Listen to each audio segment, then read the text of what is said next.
All right, welcome everyone to Ann Arbor for Public Power's fourth roundtable.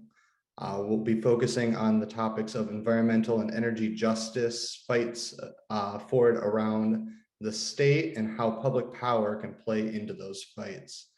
We've got a really fantastic panel of people here today that I'm really excited to hear from. So we'll go ahead and get into this pretty quick. The structure of this roundtable will be that we will begin with some short introductions, some personal stories, and a bit of a background on your various orgs, if you would be all right with that. We'll then move into some prepared questions. And finally, we'll end the Q&A with, we'll end with a Q&A. So without further ado, I'd like to go ahead and just get it started here.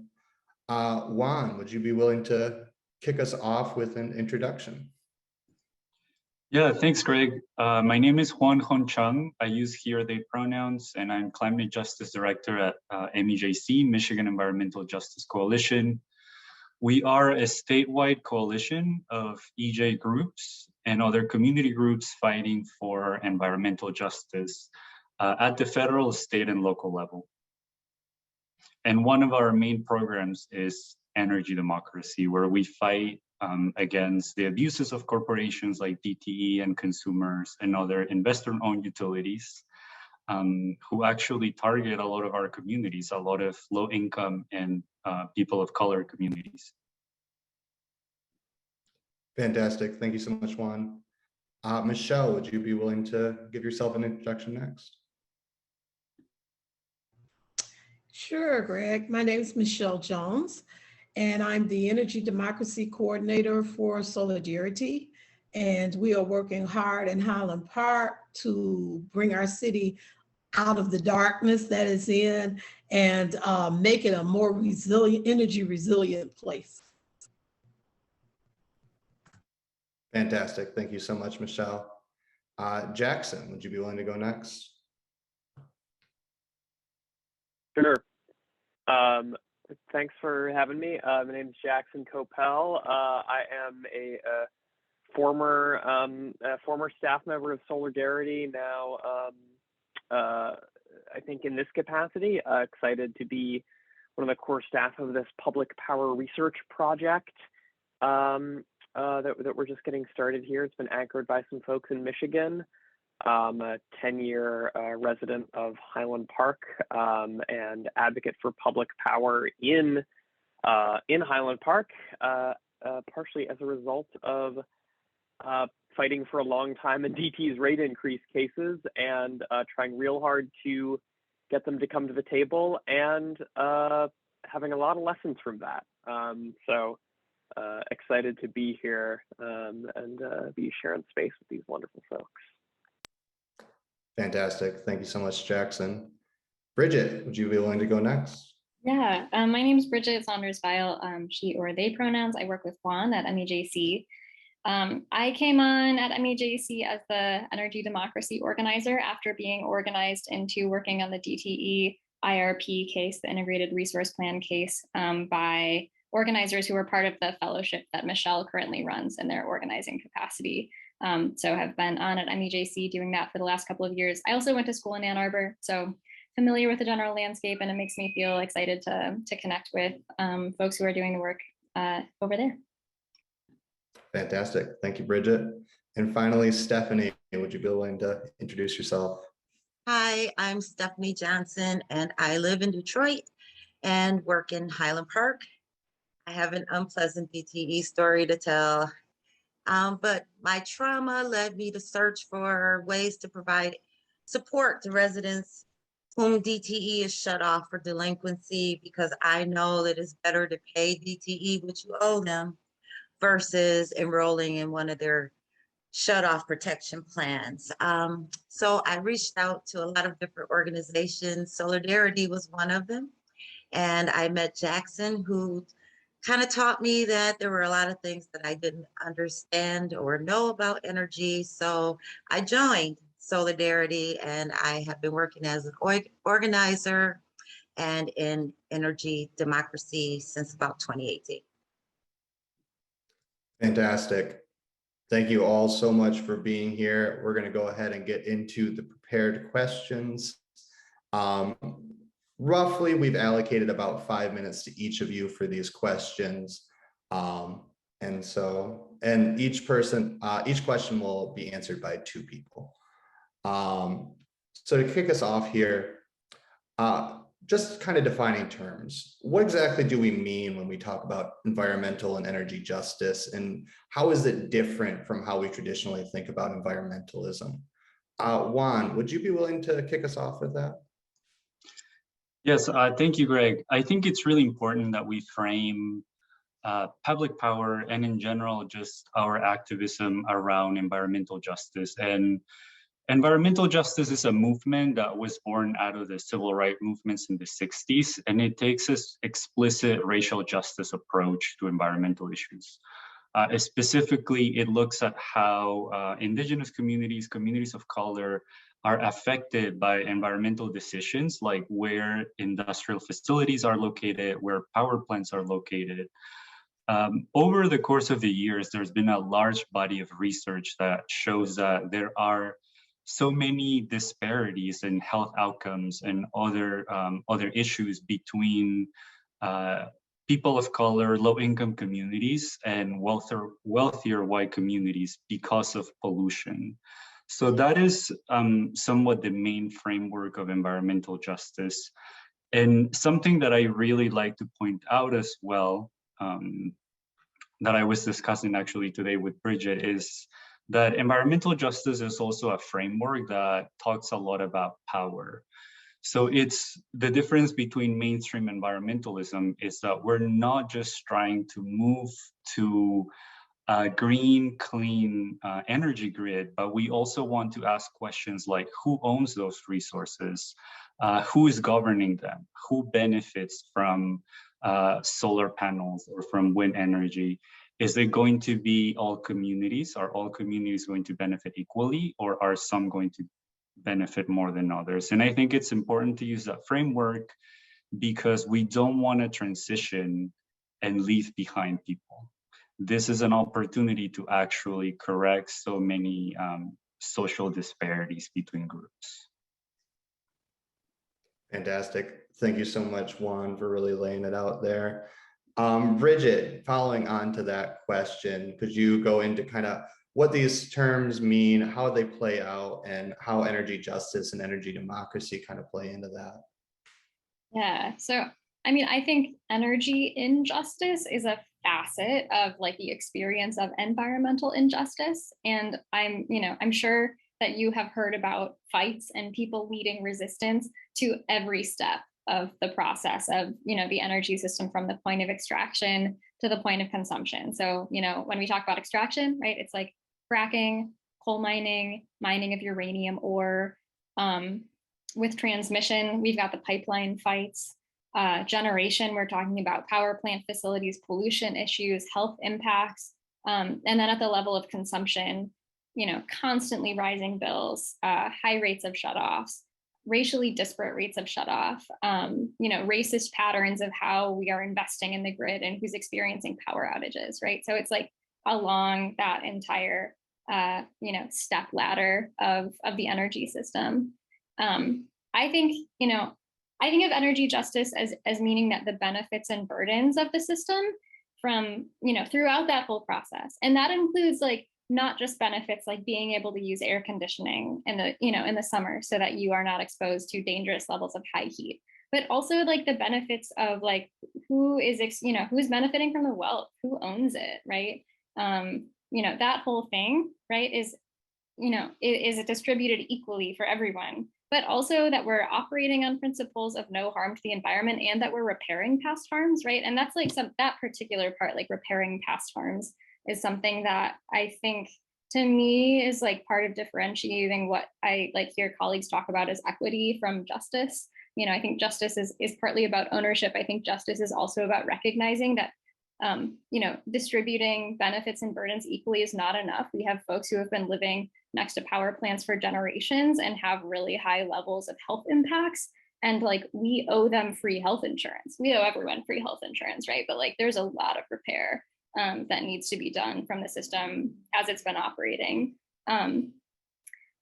Right, so talking about energy democracy a bit, right? So, the transition to renewable energy is central to the climate fight, right? Both for folks who are operating in kind of what, Juan described as like a traditional conservation environmental, like a very white framework of thinking about environmentalism. It's also central for EJ folks, and I think why energy democracy comes in as this powerful solution is about how intersectional the energy system is, and as far as how it impacts our lives, right? So, like, we live in a racist capitalist society that works to sustain profit, and so when we look at housing or transit or clean air or clean water or nutritious food, right? Like, it doesn't matter what facet of our lives that we look at, like, we are gonna see racist, classist impacts around who has access to that. And the energy system is no different.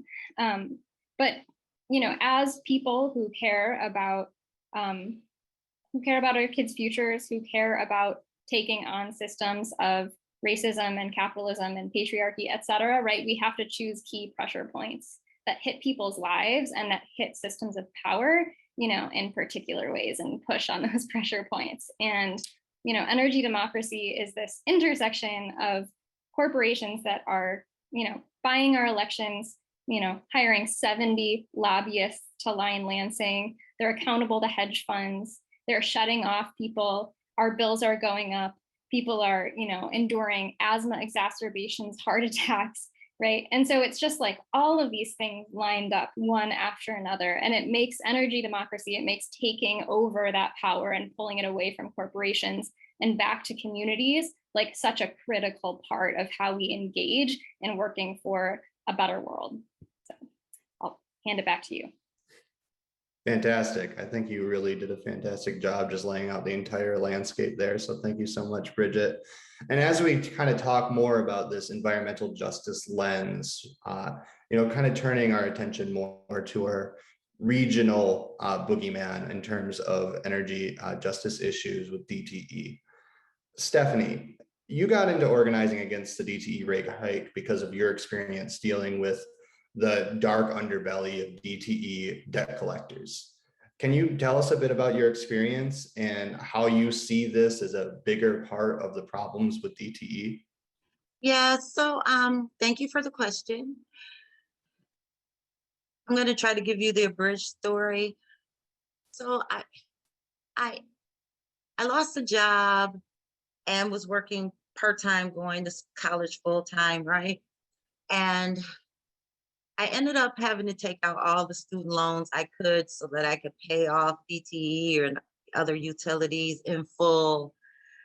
Or that worked for a while, where I could pay it right before it would be shut off. But then I kind of got caught up in constant shutoffs where we'd spend 7 to 10 days without gas and water and electricity.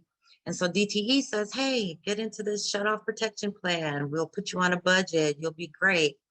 And it was okay. I was in the DTE shutoff protection plan for a total of 10 years. And the first 6 years, I saw incremental increases in the bill. But then around 2015, the increases were like $80 every 3 months, $100 every 3 months, $200 every 3 months. So my final bill was like May of 2016, it was $908, which I paid. And so didn't hear anything from DTE. I, again, lost my job due to a major medical event. And my husband puts everything into his name. So DTE never contacted me. And I wasn't contacted until like a year later, 2017, by Jefferson Capital, who says, hey, we're collecting on DTE's, your delinquent DTE bill, which is over $5,000. And I'm like, what? $5,000? I've been paying on this bill for 10 years. How can it be that much? So I fought with them for a while. And ended up getting sued by Jefferson Capital in 2020 during the heart of the pandemic, when there was no information about what day the trial was going to be held, what time it was going to be held. It was probably a Zoom meeting, no information. And so I ended up settling with Jefferson Capital for maybe a third of what I owed in 2021. And believe it or not, they sent me a $68 bill in June saying, "You're not done with us yet." So I kind of bring a middle class kind of outlook to this DTE and energy justice. DTE is set up for low income and for the wealthy. So with low income residents, they get subsidies. They get federal subsidies, they get state subsidies. And so they're always going to meet their bottom line. But with someone like me, who was, median income, one major life event put me into a position where I fell behind or couldn't pay the utility bill. They, rather than wait the 3 months for me to pay the bill off in full, right, with a refund, they had me get into a shut-off protection plan. So not only am I paying just a small portion of the bill, but they're charging me interest on the back due bill. And, my hope is that no one ever has to get into any kind of a payment plan. It's better to pay them. But it's better really for all of us to own our own power, because DTE, they act like they aren't a part of our lives, right? Like they're your best friend while you're paying the bill and you're paying for their service, right? While you're a customer. But as soon as you're not a customer anymore, they sever their ties with you. It's like a divorce. It was like Jefferson Capital was their divorce lawyer, and I walked away getting the bad end of the entire marriage. I mean, because your relationship with DTE can outlast marriage. As long as you have power in your home, you're paying DTE. That could be 50, 60 years, as long as you're a homeowner. So I really and truly believe that energy democracy is the only way to go, that we need to empower the residents in the communities, because we care about each other. DTE, even though they want to pretend like they don't have a relationship with us, they do. They have a long-term relationship with us as long as we're paying the bill. So thank you. Thank you, Stephanie, so much for sharing your story there and really just kind of bringing in this general precarity that I think a lot of Americans feel, and showing how, it's not always just the medical bills, it's every other thing. So thank you so much for that. Jackson, kind of going into a bit more of the technical angle here. How is it that DTE's underinvestment in infrastructure leads to some of these justice issues that we're talking about widely? Yeah, and I'll assume that everyone who's joining here knows already, right? But it's important to bear in mind that DTE is an investor-owned company.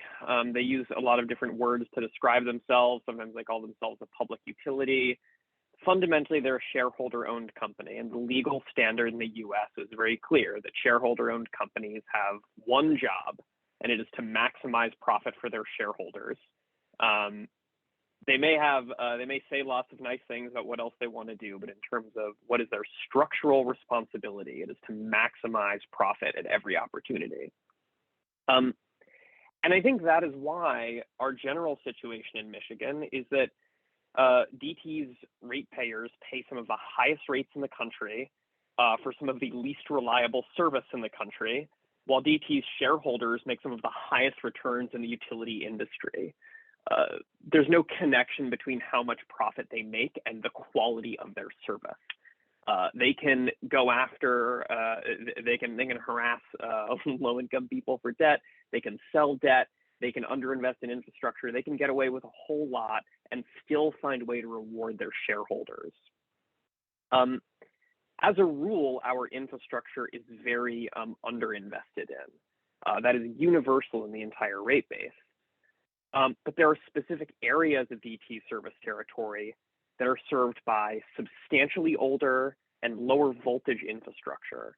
And that is primarily in the Detroit area, tied almost exactly to the city limits of Detroit, and lower income, predominantly areas in the tip of the thumb.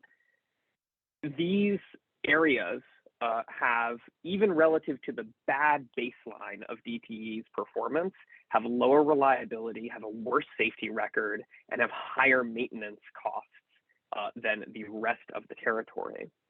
Because these are lower voltage and less modern forms of infrastructure, they also have caps on how much new technology they can put in. Like, how much solar can you put on a circuit? How many electric vehicles can you put on? How much smart grid technology can you integrate to better manage the flows of power? And so we have these areas in the service territory that have distinctly worse service. And you have DTE talking to the commission and saying, our investment plans are based upon population density, on energy demand, and on economic development. Problem is, having bad energy infrastructure itself is an impediment on changing those conditions. So DTE's failure to invest in upgrading and modernizing infrastructure is a self-fulfilling prophecy that maintains the underdevelopment of impoverished communities in its service territory. And being deep in the current rate case, DTE has no plans to modernize most of this infrastructure for at least a decade, and has provided no real explanation of where the money's going to come from to actually do that modernization if they're going to keep paying out these huge year-to-year returns to their shareholders. And so right now we have this rate case in front of us, right? This huge gap in infrastructure quality that means that cities like Highland Park have much less ability to have modern, reliable, safe infrastructure.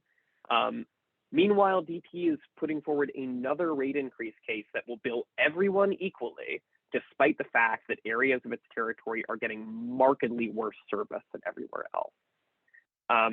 So we're all paying the same rates, but some communities are getting this markedly different quality of service. And it's also worth saying that those communities have the lowest barrier, the highest barriers to accessing alternatives because of that infrastructure investment problem. And so, like, at core here, right, like connecting Stephanie's story to what I've brought up, you would think with the amount of money that DTE is getting from all of us and their desire for greater increases, that they would at least be spending it well. But it turns out they really aren't. And I think that as we'll get into other questions, but public power at its core, right, as a framework represents an opportunity to reinvest in our communities, to say all of that surplus that is flowing out to the Wall Street firms who are the biggest owners of DTE stock should actually be reinvested in our infrastructure and in our communities to address these problems rather than continuing to bleed dollars out of us for poor performance. So I'll leave it there. Fantastic. Thank you so much, Jackson. And now, Juan, obviously, a lot of the activism around this issues are both related to the quality of service and the rates that DTE is charging, but there's also a rather large environmental problem, right? How is it that DTE's dirty power generation is playing into some of these justice issues? Yeah, that's a great question. So we've talked a lot about, how DTE is impacting folks with shutoffs, with high energy bills. And if we look around like those communities, we will also see that those are very much some of the same communities that are affected by pollution from power plants. So a lot of DTE's current power generation, actually a majority of it, is from fossil fuels or from nuclear power, which are both really dirty. Coal and gas plants are poisoning our water supply, the air we breathe, the soil in our neighborhoods. It's making our families sick.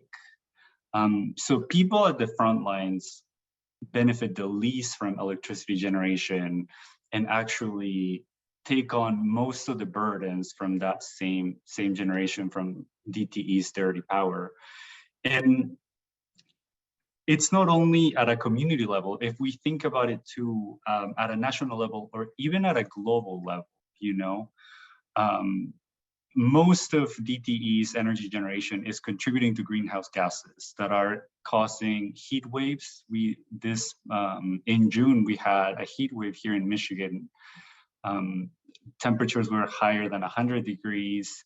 Last year, we had historic flooding in the Southeast Michigan area in Detroit. My own basement got flooded.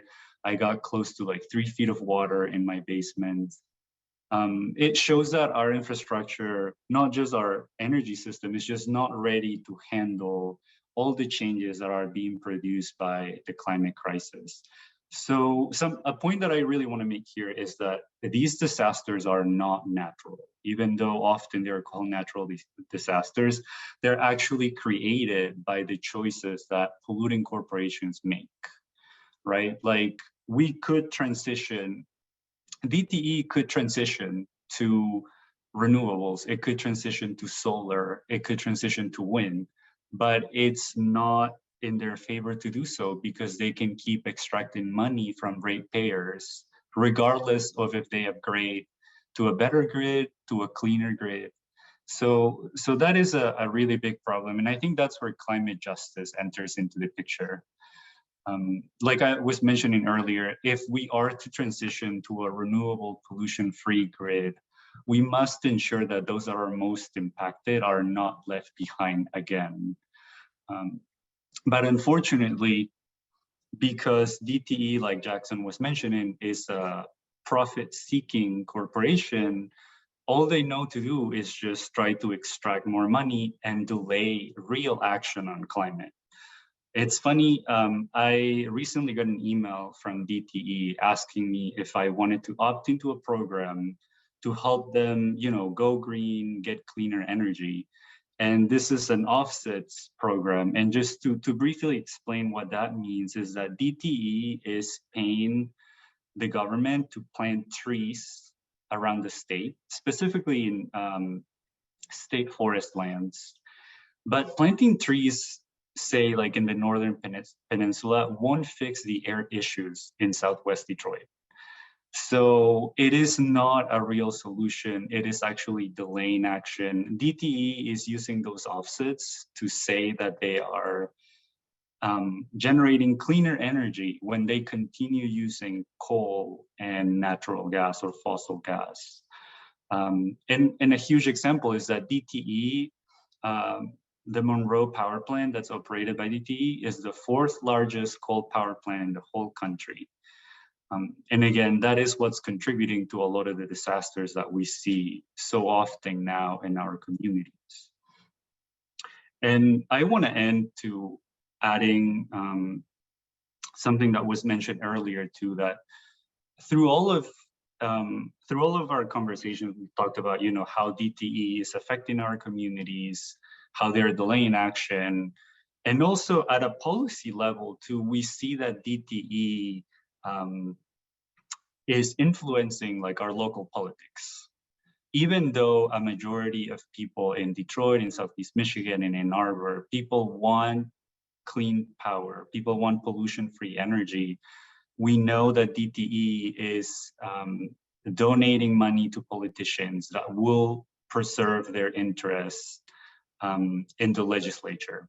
So that is a problem that needs to be fixed as well, that leads to more justice issues.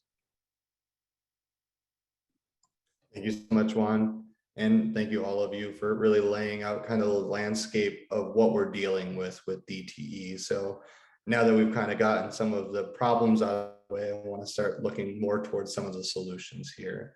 What sort of strategies are groups like Michigan Environmental Justice Coalition and Soulardarity and others using to fight for these social justice issues caused by DTE?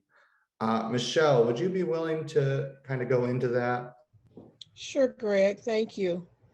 So far as Highland Park is concerned and Soulardarity, we're really in an exciting time. Soulardarity has received funding to support the installation of 10 plus solar street lights with Wi-Fi access in the community. So we're excited about that. We've also worked hard to help Highland Park qualify for the Communities LEAP grant, which would provide technical assistance to perform a feasibility study for community-owned solar power. We are pushing hard for Highland Park to be less dependent on DTE and more able to control their own power.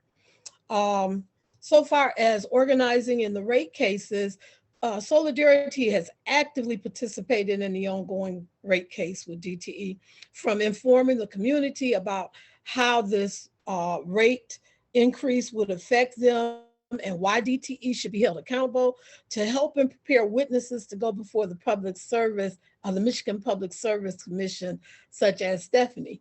And we are so proud of the job that she did to stand up and speak her truth. And then developing community leadership. Part of Soulardarity's mission is to help develop community leaders. So one way that we do this is with our Community Organizers Collaborative, which is better known as SOC. Our organizers actively participate in energy democracy activities, such as coordinating community canvassing and forums, attending rallies. We attended a rally last year in Lansing, and working with the activities of partnering organizations that are doing the same fight, just maybe from a different perspective. Addressing some of the issues, the justice issues with this, Highland Park has suffered a lot, and their voice has practically been stifled, especially when it comes to energy and not just DTE. In 2011, most people may not know, but DTE repossessed 1,400 streetlights here in Highland Park. So they put our residential areas in the dark. And then in 2012, the city was forced to give up ownership of its water facility. So our infrastructure has really been pushed on all ends. We are a city full of history and people who committed to stay in spite of all of these issues that we're having. So now we stand on the brink of being a global example of what a resilient, community-owned municipality can look like. And we are fighting hard for Highland Park to shine brightly. So far as organizing events that Soulardarity has done, in preparation for the Communities LEAP grant, Soulardarity hosted a community information session in December of 2021 at 90s Cafe. And we shared information about what the Community LEAP grant would mean to Highland Park. And we had a discussion held on why community-owned solar power is important. And then we asked those in attendance to fill out a simple 2-question survey. It simply asked, 1, should Highland Park explore the possibility of owning our own electric power? And 2, are you a Highland Park resident? Well, the response was overwhelmingly positive, that Highland Park should become a more energy resilient city. So we're yet working hard to get this done. We're working to get our city government on board so that we can all work together and get on the same page for the benefit of the residents that live here. When you talk about the severe impacts that Highland Park has suffered because of DTE, well, I've only been a resident of Highland Park for 3 years. But within that 3 years, we had a major outage, a 3-day outage that cost us $200 in food. And the only thing DTE at that time was offering was a $25 reimbursement, and they denied us that. We applied for it and they denied it. Then my daughter is the one that takes care of the DTE bill.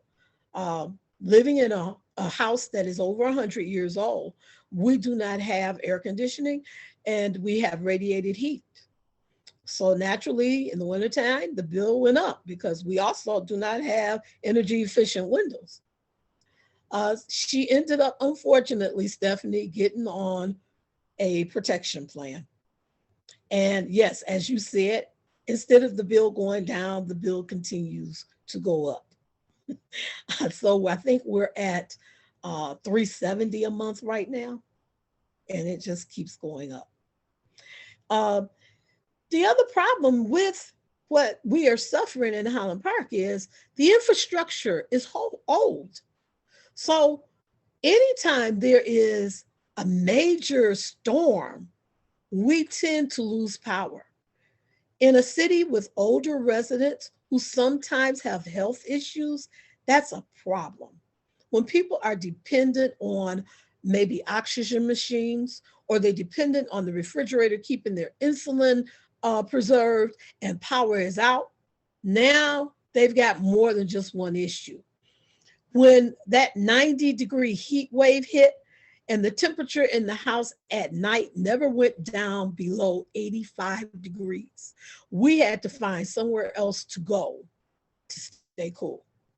So we're fighting hard here in Highland Park to get not only DTE to understand we're the ones that's paying your salary, but to have a city that is less dependent. We're looking more towards solar energy in the city, solar on residential homes, solar on commercial buildings. We are trying hard to show the world what that can look like.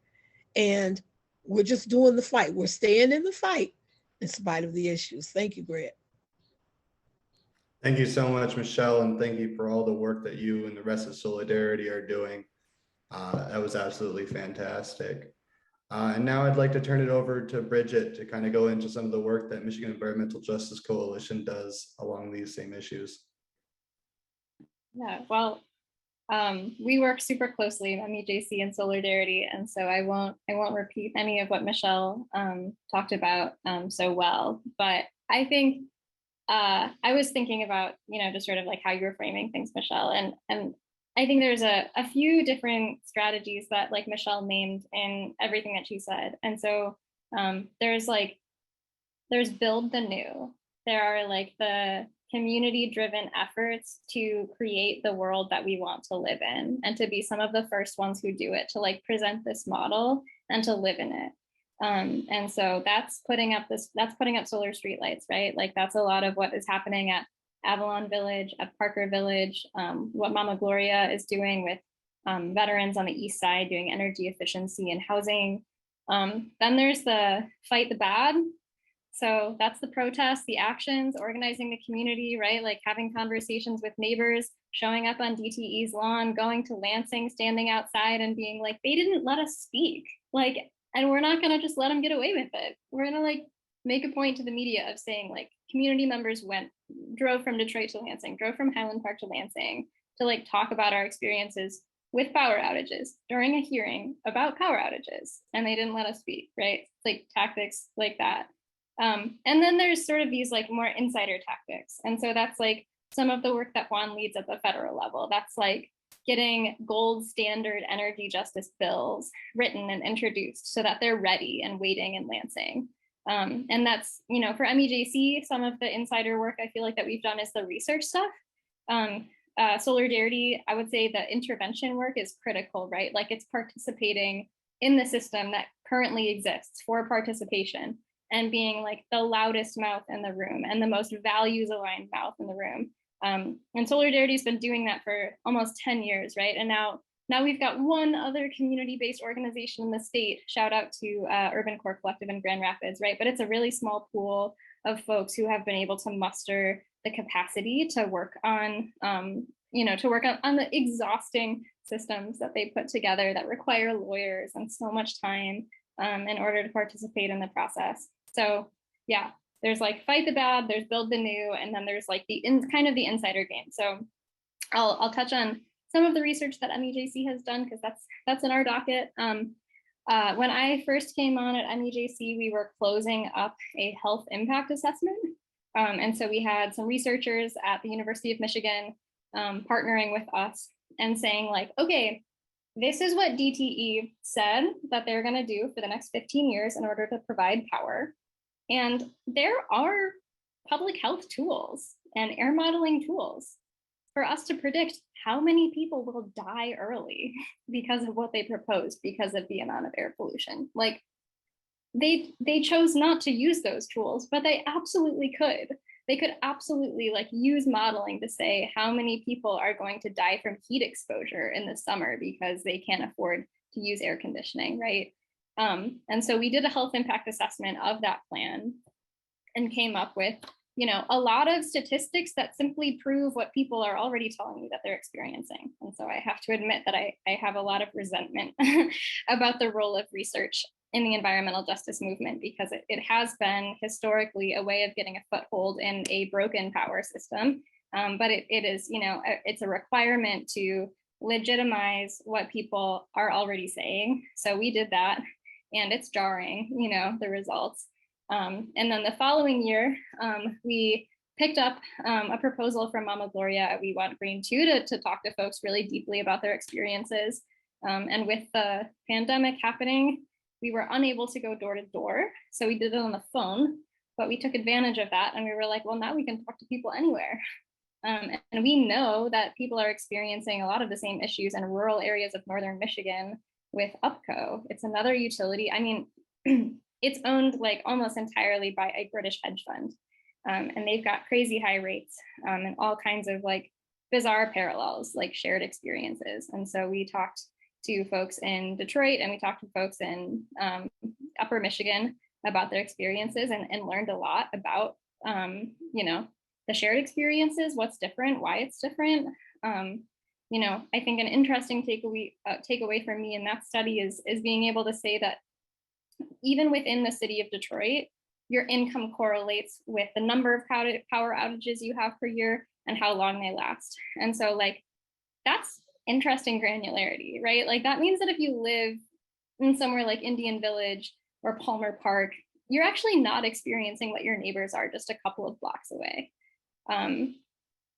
Yeah, so I think those tactics are important, but I just believe really strongly that our movement is top heavy with technical experts. And so leverage them because they're out there, they're at U of M, right? But like what I think, you know, Ann Arbor for Public Power is doing so well, and like what Soulardarity does so well, and, you know, a lot of our partners, you know, around the country are doing is mobilizing people power so that we have any backing to get this stuff through. And so that like, we're prepared for those moments when like there are massive blackouts, right? We're prepared for the moment when DTE declares bankruptcy, like PG&E did in California after the Camp Fire a couple of years ago, right? Like we need to have the muscle behind that.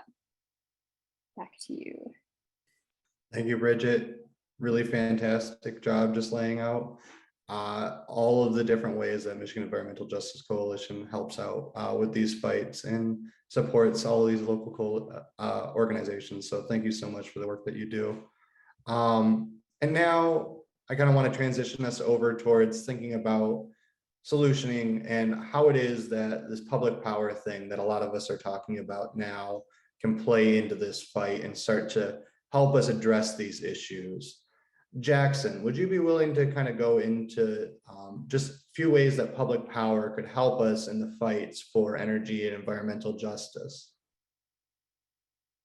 Yeah, so, you know, I think there are a lot of fairly obvious ones that I've heard a lot of people already talk about on these roundtables, right? That public power campaigns often are aimed at achieving clean energy goals, achieving affordability, making more reliability, right? And I think that those have been discussed a lot.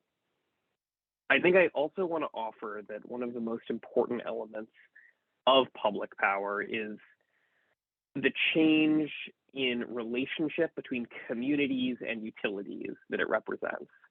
And I will offer, I think there's really, you know, only one appropriate metaphor for this. And That metaphor is a gun that DTE is holding to the heads of every single community in Southeast Michigan. And every time anyone wants to opt out of their service in any way, they cock the hammer of that gun.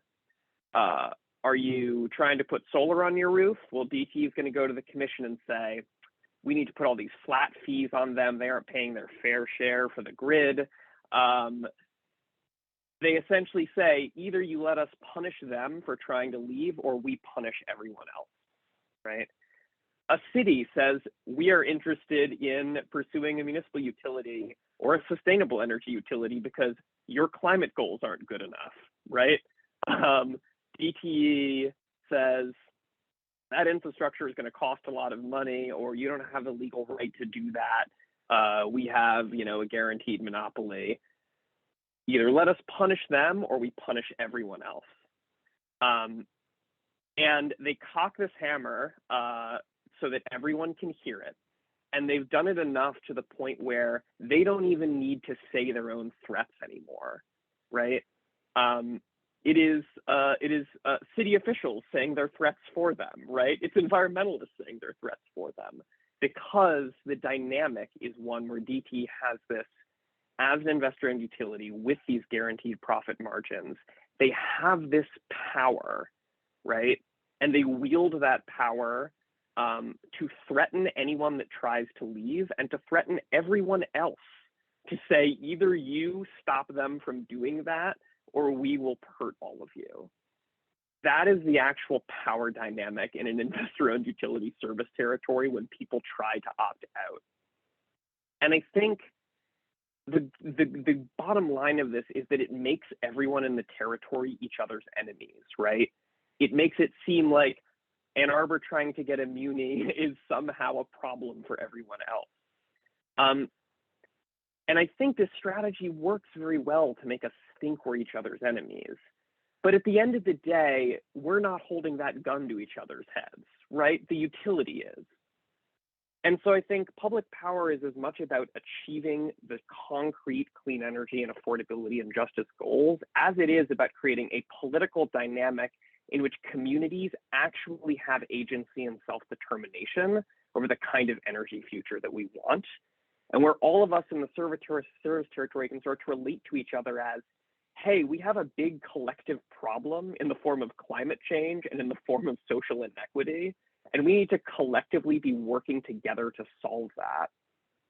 And I think that it's really worth saying municipal utilities aren't perfect, right? There's lots of problems with municipal utilities in this country, but they aren't out here using tactical philanthropy to undermine community resistance. They aren't out here being the biggest political contributor in the state, right? They aren't here wielding this consolidated economic power to force all of us to do what they want. And I think that that thing of like what public power represents in the deeper meaning of those two words is the critical thing that I want us to hold. And I think it is, I will, close with this by saying that it is really important to acknowledge that Ann Arbor, wherever you fall on the sustainable energy utility versus municipal utility conversation, Ann Arbor as a municipal institution and at the community level is so fed up with DTE that it's trying a whole bunch of things to try and do what it needs to do. And at what you could argue is the very opposite community in terms of size, economic resources, and demographics, Highland Park is so frustrated with poor service and performance by DTE that Highland Park community members and some people in the municipal institution are fed up and trying to find alternatives. And I think when you think about what the ideal of public power represents and what that transformative potential it can have in the power our individual communities have and what we have collectively to kind of define our energy future, that is the thing that gets me very excited that we're all sitting here together having this conversation. Awesome. Thank you so much, Jackson, for just kind of laying out how, yeah, we really are stronger when we work in solidarity with each other, right? And how these fights are fights that we're all individually fighting, but they're part of this global, more large scale landscape. So thank you for really laying that out there. And I'd like to turn it over to Michelle to kind of expand on that and how it is that you believe that public power can help in addressing some of these larger issues we're seeing with DTE. Well, public power gives the people back their voice and their power, and I don't mean just electrical. It allows them a chance to say, if you're having a financial crisis, we really are here to help you. You don't have to worry about a payment plan where you're going to be in it for 10 years like Stephanie. Okay, we're going to work with you to make sure not only that you don't lose power, but your bill gets paid. They have the ability to do that. And that is so very important. That gives them the ability to say, we want more solar in our city. We want more of our residents to be able to have solar power and not be so dependent on the grid.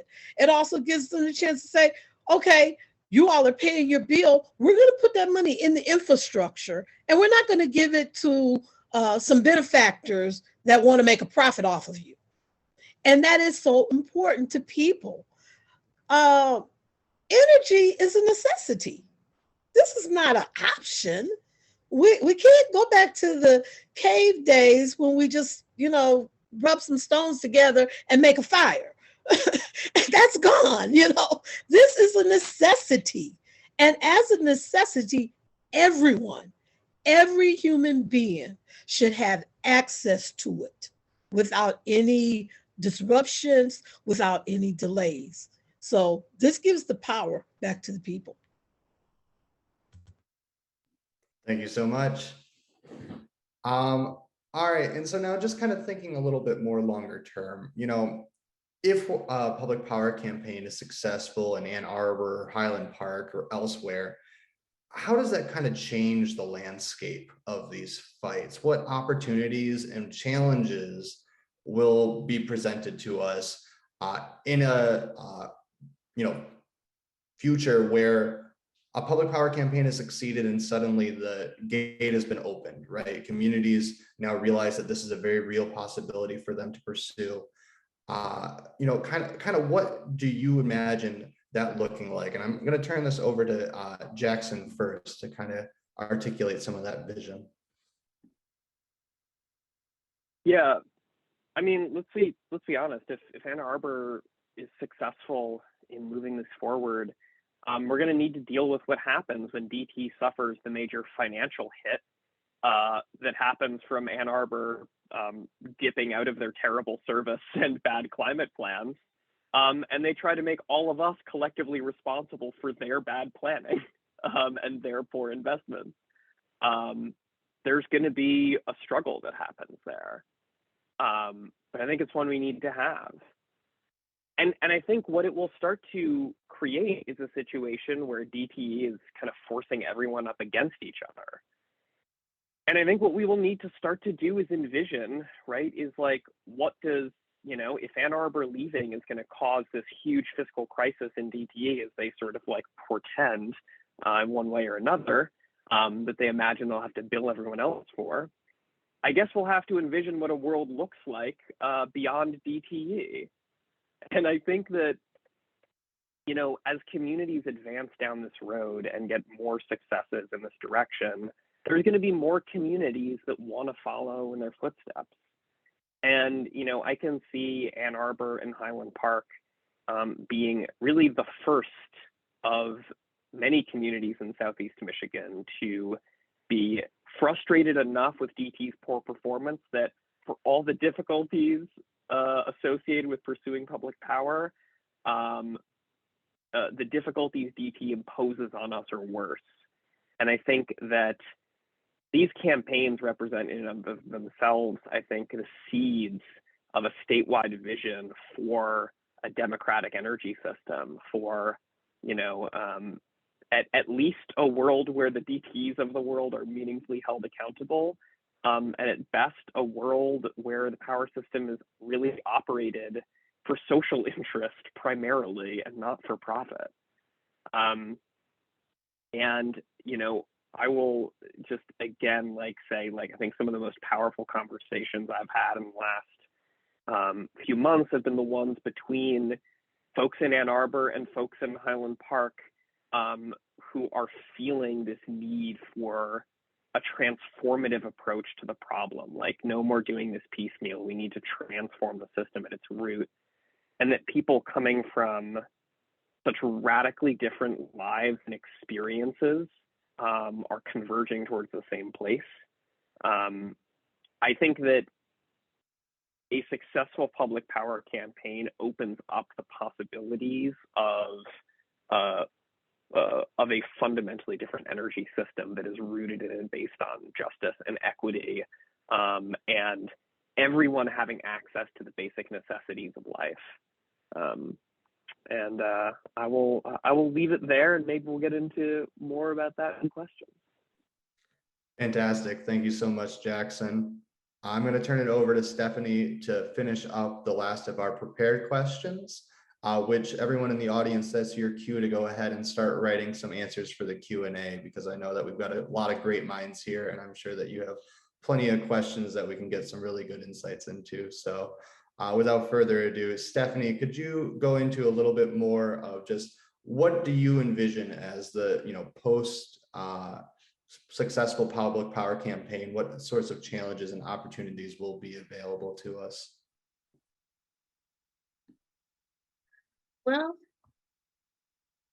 I think the opportunity would be to humanize the whole experience. I'm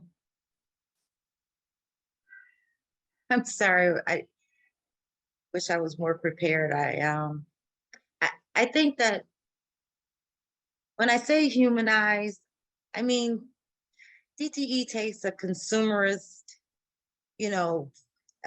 approach to any solution that they have for residents of Michigan when it comes to energy management, right? So it's like,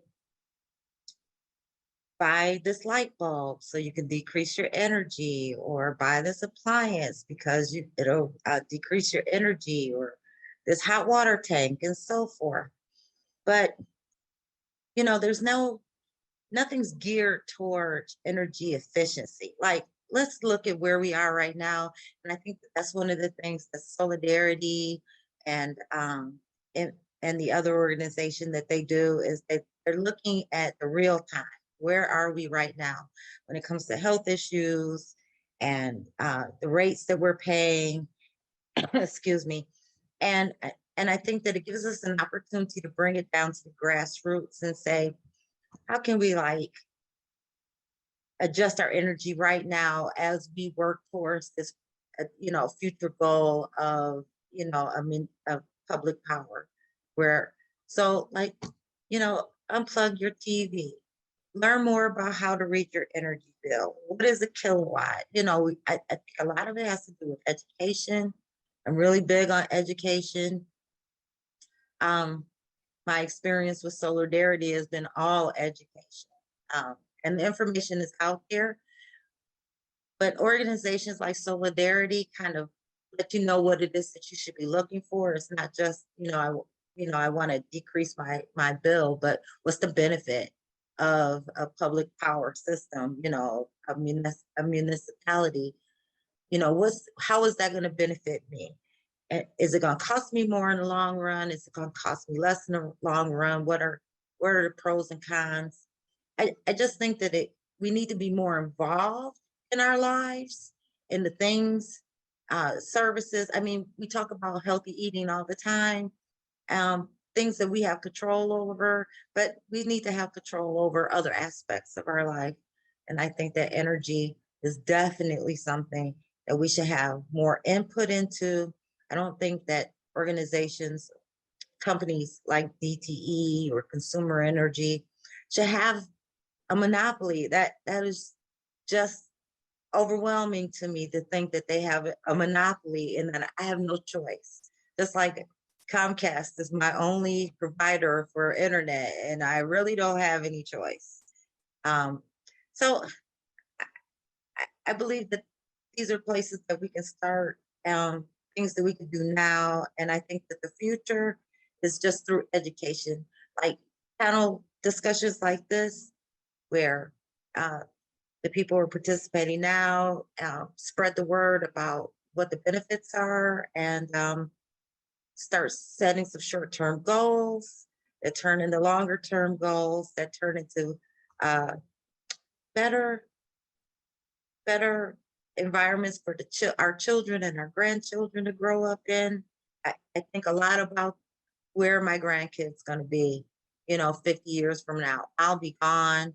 I'll have fought the good fight while I was here, and I'm going to get them involved as they get older.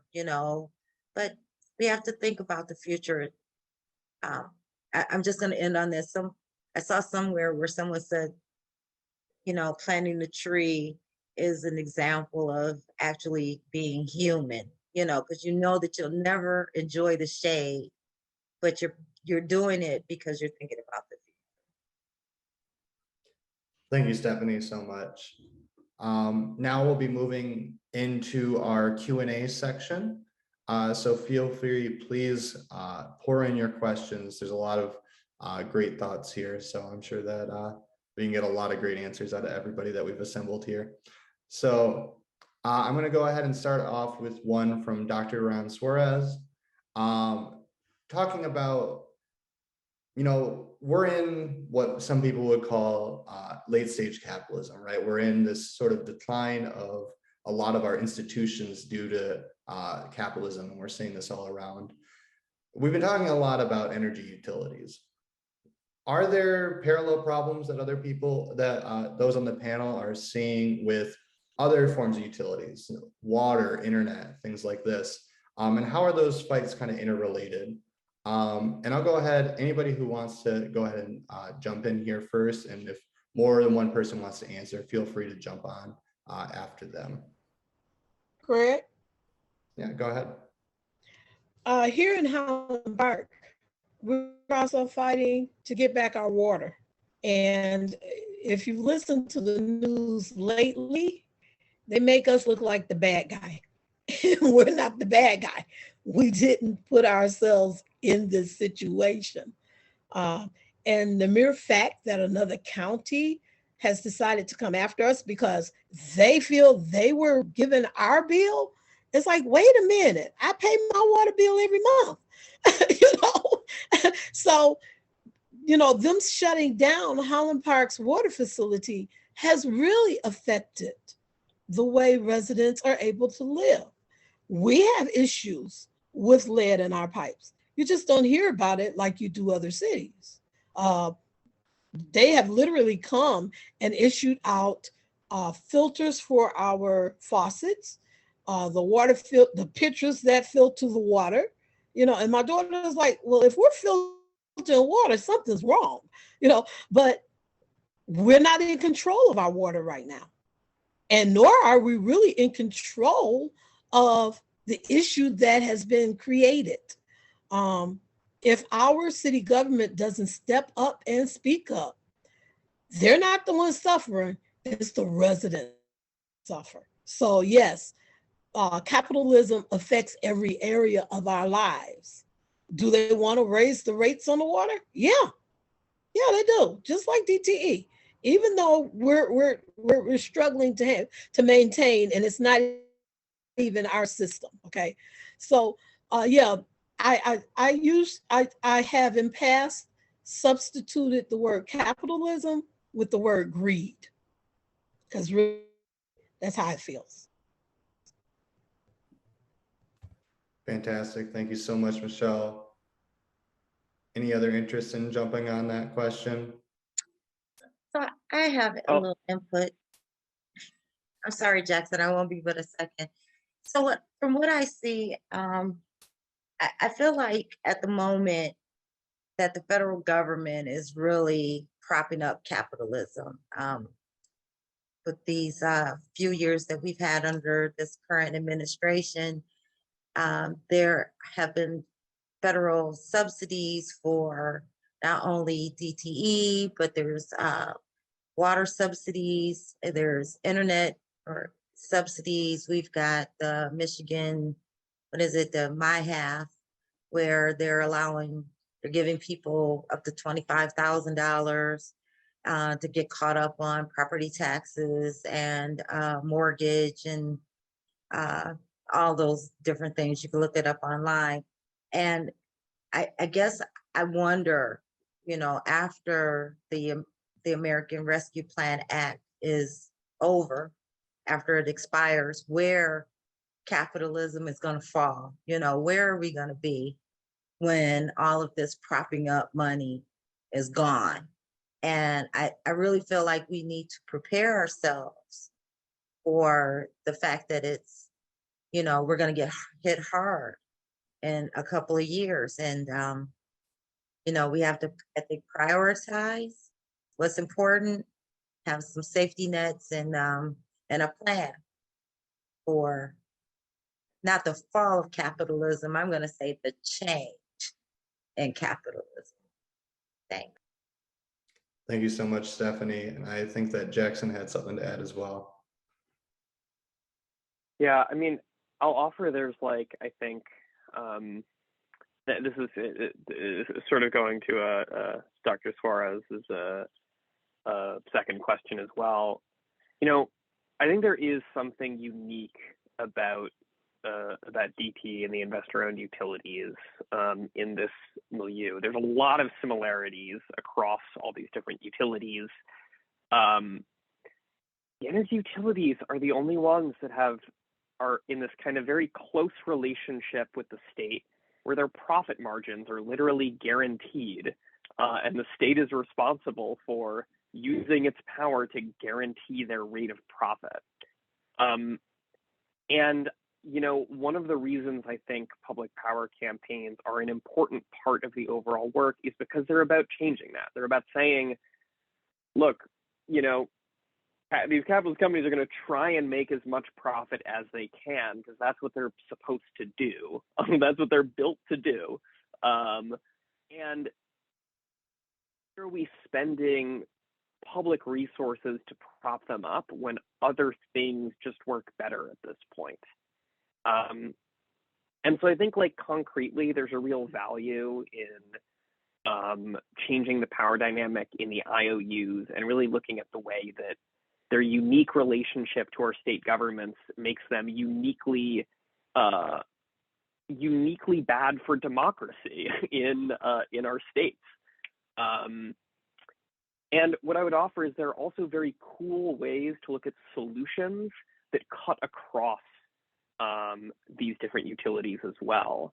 I know one of the things we've explored over the years is Soulardarity's advocated for citywide solar lighting. One of the things we've explored is utilizing solar-powered light poles as a platform for publicly available internet provided by the municipality. We've explored situations where you could build community solar projects to power pumping stations for municipal water operations. There's been very cool visions from We the People Detroit talking about creating wastewater treatment facilities that also generate power and circulate wealth via ownership in the community. So just saying that line of thinking is really powerful, and looking at the ways that we can find those intersections, build really powerful solutions, and really look towards what does living in a democratic, a truly democratic society look like. And viewing this very scary moment, to Stephanie's point, of a lot of things looking really bad, as also an opportunity for us to make things a whole lot better. And I deeply believe that opportunity is present, and this kind of looking across how these things intersect is going to be really important for getting there. Fantastic. Thank you so much, Jackson, and all of you for really diving into that question. Michelle, I think this one is more directed at you. You recently mentioned some funding for community solar in Highland Park. How important is it for the city and not DTE to own these community solar installations? It's extremely important, seeing that they took advantage and repossessed lighting. We're trying to eliminate the possibility of that ever happening again, number one. Number two, those lights being solar powered mean that if there is some type of outage, the streets will yet be lit. If you've never driven down one of Highland Park's residential streets at night, you have no idea what it looks like. I live on right off of John R. And John R is lit up, but my street is not. There was an accident on the corner that knocked that light completely out. It was pitch black on that corner at nighttime.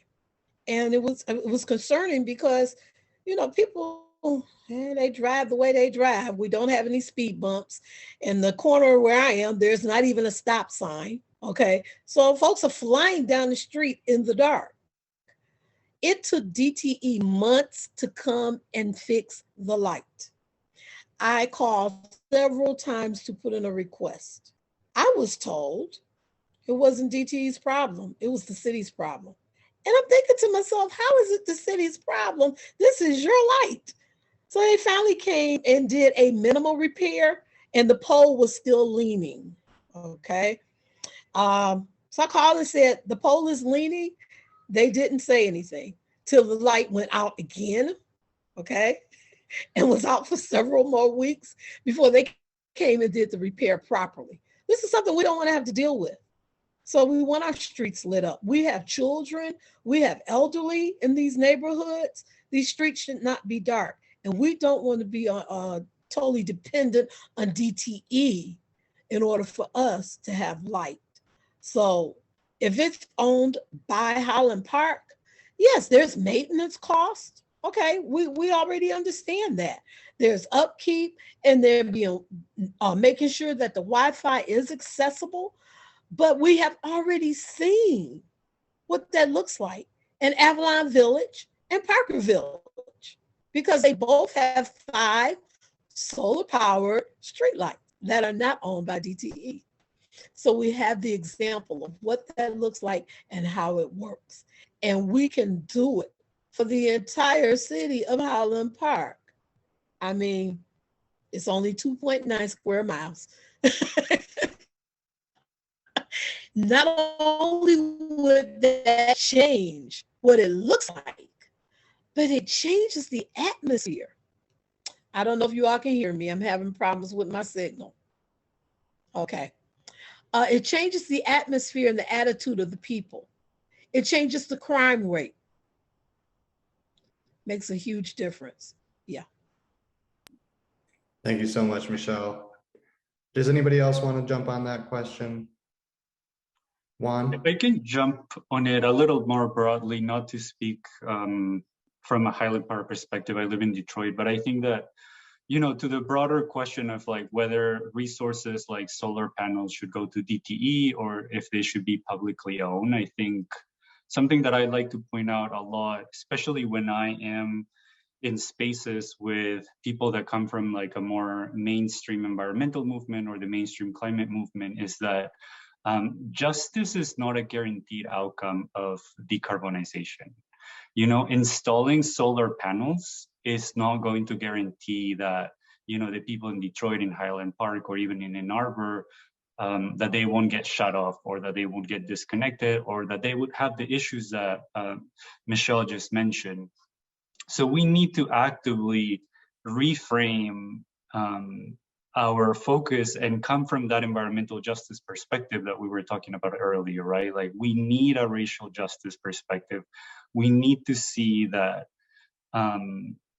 true community ownership is actually what will make a difference. And I think that's why it's so powerful for what you all are doing in Ann Arbor with a public power campaign. while at the same time acknowledging that there is also a differential between the resources of which communities can get to that point, right? We know that both the people in Highland Park and the people in Ann Arbor want to own their energy generation resources. So it's amazing for me to see both communities collaborate, knowing that there are historical differences of why that's the case, that one can transition and the other cannot. Fantastic. Thank you so much. Oh, yeah, go ahead. I know it's a big one, but I just want to be like very concrete. We have lots of examples of DTE's building of solar in our communities and not delivering any benefits to our communities as a result of those projects. I think the first big time I was aware of this is when they built the O'Shea Solar Park in Detroit. They got the land for a song. Oh, it used to be a public park. And people in the community were excited about a big solar field being built in their community, as people naturally ought to be.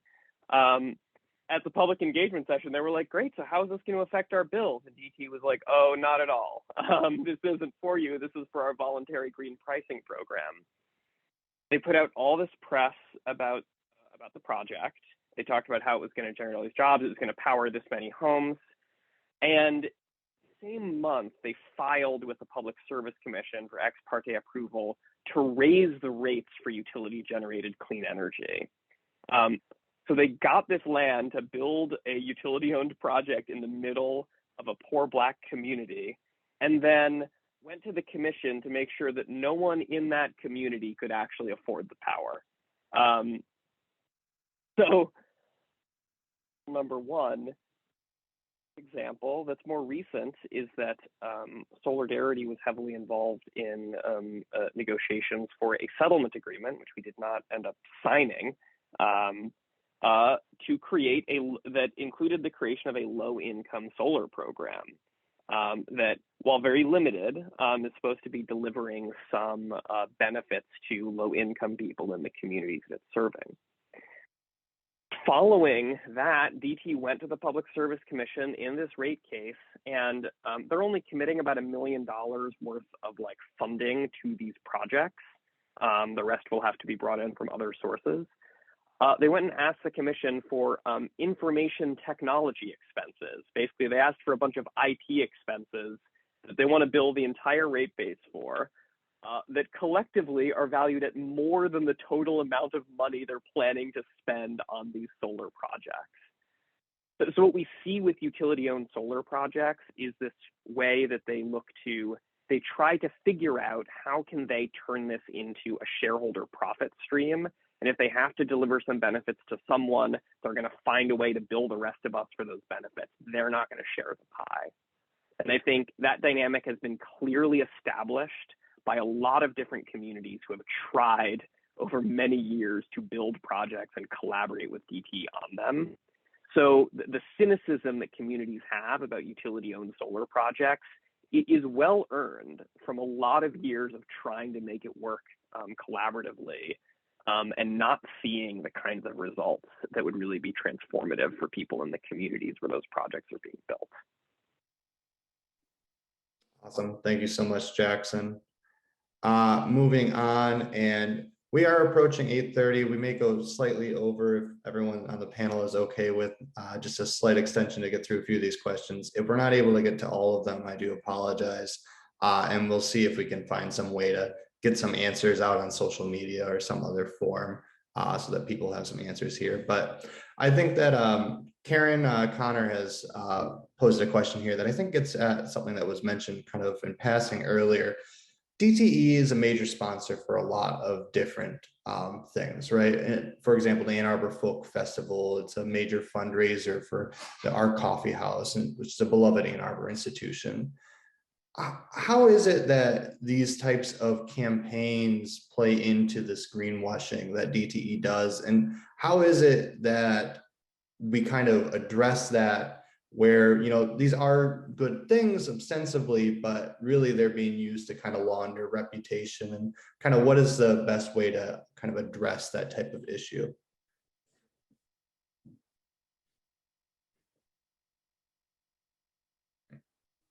Yeah, I'll step in on that one. I mean, I think those are great opportunities to fight their narrative, right? And right now, my operating assumption, and I, want to be challenged on it, and I think it's an important thing for us to discuss, is like, what does DTE care about the most, and how can we strike them there the hardest, right? And I think, like Stephanie said earlier, DTE wants you to like not think of them, or think of them as this like family member that, like, even if things are hard, like, we really care. Like, we know that your power's out, but we have our crews working 12-hour days. We really care about you. And so I think, yeah, they care about feeling like a member of the community. And so that's a really great place to strike and to do some organizing and to like mobilize a bunch of people to show up outside and, just like make sure that everyone attending is aware. Like, just, pass out, we got to talk about DTE flyers. I have 250 of them upstairs in my bedroom, and just like use that opportunity to have a conversation with people. We did that a couple of years ago. It was shortly before the pandemic. DTE was sponsoring a climate change conference for corporations at the Book Cadillac downtown. And so that's what we did. We like made a bunch of signs and we showed up outside and we made sure that, like, to the extent that press were showing up to cover the event, that like we were the first thing that they saw when they approached the doors. So it's definitely like a window to counter the narrative that they have and to start conversations with people about it. Awesome. Thank you so much, Bridget. And I think that this kind of plays into that same question a little bit. Our attendee asked, they've heard that DTE is currently going through a process of incorporating energy and environmental justice into operations. Have any of you all been involved in those conversations? And what are your thoughts on these plans/intentions?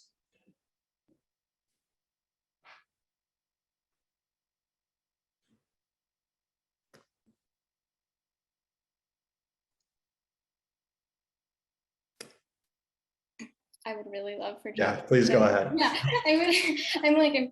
Jackson seems to be frozen right now, but I would really love for him to comment on this question because, very specifically so the cool thing about intervening in legal cases is that the parties who intervene have the opportunity to ask discovery questions. And so DTE has gotten very good at speaking the language, right? There are so many corporations that have, right? But does that factor into whether or not they choose to build a $1 billion natural gas plant, right? And the answer is very clearly and very factually no. They do not take race, they do not take class concerns into account when they make any decisions. It is based, solely on profit. And Jackson, if you're able to jump in here, I feel like, this is a great place to chime in. Yeah, we fully asked them discovery questions on every single area of the proposal we cared about, and we're very explicit, like, did you consider disparate impacts along lines of race and class in developing this part of your proposal? And there was a range of answers that were all basically no. Some were like, well, that isn't the legal standard. Some were just like, no, we didn't. We wanted to like make clear, like, you can say everything you want about your commitments to racial and economic justice, but if you don't actually utilize it in making decisions about how your core business operates, then it's kind of BS. And that was, the point of us, asking those questions of them on the record of the case and being like, so what you mean is we want people to think that we are concerned about this stuff, but we would never dare make it a part of our core decision making because our shareholders might have issues with that. DTE is one of the utilities utilizing what they call this environmental social governance report that has become the new standard in the utility industry, which is basically a report to shareholders on here's how we're sort of like demonstrating a commitment to these things without compromising your right to unmitigated profit. And again, our baseline was, are you considering it in your rate increase proposals? And if the answer there is no, then it's meaningless. Great. I think that's a really informed take, and I think that that's really great that you have that insight from these cases to really cut into the heart of their decision making there. So thank you for sharing with that. This next one's for Stephanie. How can people with busy and stressful lives educate ourselves about our utilities when it's hard to even understand the charges on our electric bills and when DTE only gives us the information that reflects well on them? Good question. So, well, join an organization like Solidarity. That's number one. Number two, YouTube. YouTube has a lot of informational videos on how to do conversions from watts to kilowatts. I learned a lot just watching those videos, and you know, half an hour, 15 minutes, just do a Google search. What was did I answer the question? I think I did. I mean, we're all busy. I would love to do some formal, you know, training on, you know, like this is, you know, like do a study. Like we unplug everything in our house. We've been doing that for a long time. So I know that we live in the same home and our DTE bill is not close to $908 a month. It is at an affordable rate. Got about the same amount of people living in the home. You kind of have to figure human nature, you know, how are the kids impacting energy usage? How often are they going in and out of the refrigerator? My husband literally puts Ziplocs on the refrigerator doors. At a certain time during the day, the refrigerator is cut off, you know?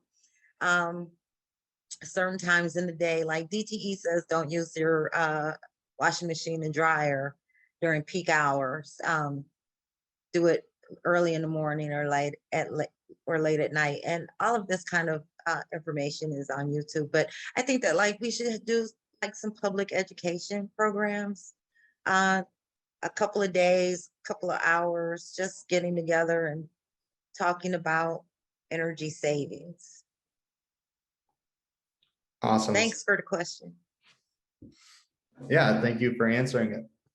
And now I think that we'll move to our final question here. I think that this is a good one for us to kind of wrap up on. From Kathleen Murphy.